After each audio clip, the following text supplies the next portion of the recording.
Voilà, donc c'est l'opération Coquelicot. Et beaucoup de gens, il y a eu 100 groupes qui se sont mobilisés en France la dernière fois. Et c'est une lutte qui va durer pendant 2 ans, le premier vendredi de chaque mois. Est-ce que, parce que évidemment les tests d'urine et tout ce qui va emmener la population à prendre conscience de la dangerosité du glyphosate, est-ce que tu peux nous donner en gros le mode d'emploi? Parce que toi tu l'as fait.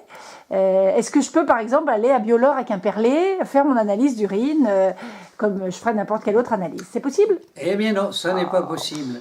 Ça n'est pas possible et c'est là le grand drame, c'est que nous n'avons en France aucun laboratoire pointu pour le glyphosate et les autres pesticides d'ailleurs, parce que le laboratoire de Leipzig en Allemagne fait aussi les autres polluants comme l'atrazine et autres, qui sont parfois aussi dangereux que le glyphosate.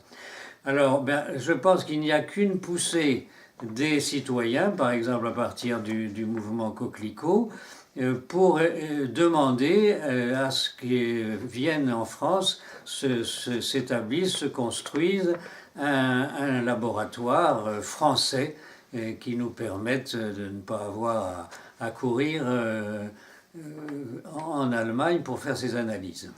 Pour le nucléaire, nous avons un laboratoire indépendant, la CRIRAD, qui a fait un travail remarquable et qui continue à faire ce travail-là, mais nous ne l'avons pas pour les pesticides. Et il faudrait qu'il soit fait. Il n'y a qu'une poussée des citoyens qui pourrait peut-être amener à cette création. Eau et Rivière a lancé un appel aux donneurs d'urine volontaires. Alors le mode d'emploi, il faut d'abord s'adresser au collectif breton, là, donc, dont vous allez avoir les coordonnées.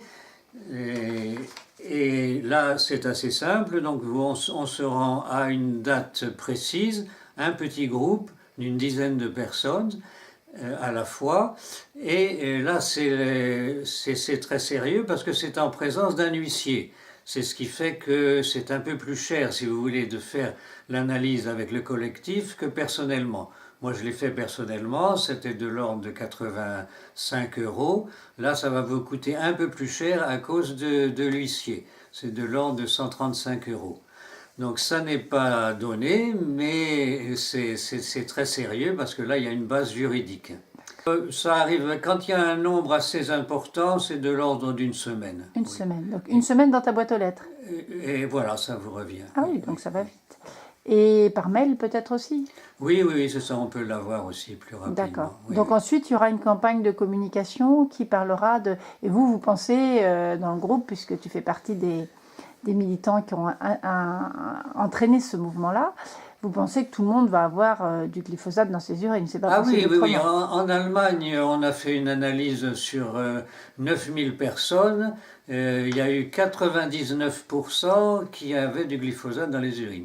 Seulement 1% n'en avait pas. Ça, c'est une étude allemande. C'est une étude allemande. Et l'agriculture allemande par rapport à l'agriculture française, c'est tout à fait comparable? Oh oui, C'est tout à fait différent, comparable. tout à fait comparable. Oui.